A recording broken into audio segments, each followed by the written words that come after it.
సరే ఎన్ని ఏమైనప్పటికీ కూడా మనలో కొంచెం ఆర్థిక ఇబ్బందుల వల్ల ఇంకో కొన్ని సమస్యల వల్ల మన కుటుంబంలో కొన్ని సమస్యలు ఉంటాయి.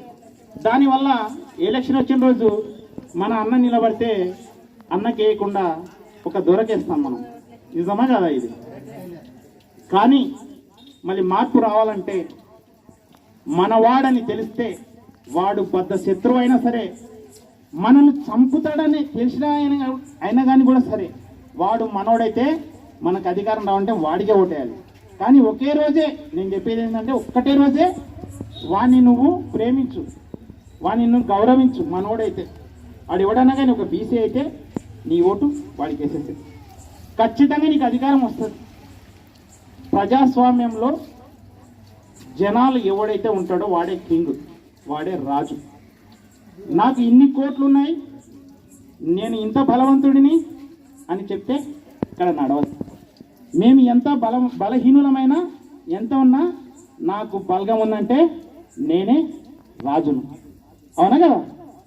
ఎందుకంటే ఓటు విలువ అందరికీ సమానం. ఆయన వేసిన ఓటు విలువ అంతే, నేను వేసిన ఓటు విలువ అంతే, అన్నవాళ్ళు వేసిన ఓటు విలువ అంతే. కాబట్టి ప్రజాస్వామ్యం అంటే ఏంటి? ప్రజల చేత పాలించాలి. కొన్ని వర్గాలే పాలిస్తే ఎట్లుంటుంది? రోజు బెండకాయ కూర తింటామా?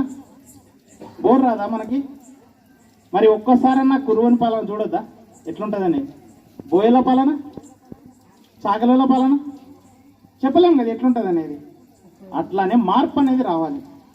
మరి మన పాలన ఇంకా మంచిగా ఉండొచ్చు కదా, రెడ్ల పాలన కంటే, దొరల పాలన కంటే ఇంకా మంచిగా ఉండొచ్చు కదా. మనం కురువాలంటే ఎవరన్నా దోపిడీ చేస్తారని ఎవరన్నా చెప్పిండ్రా మనకి?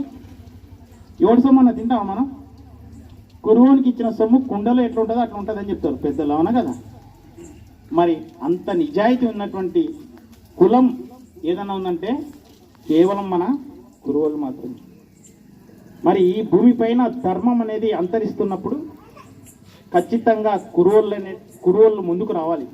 మన బీసీలు ముందుకు రావాలి. బీసీలు ముందుకు వచ్చి ధర్మాన్ని రక్షించాలి.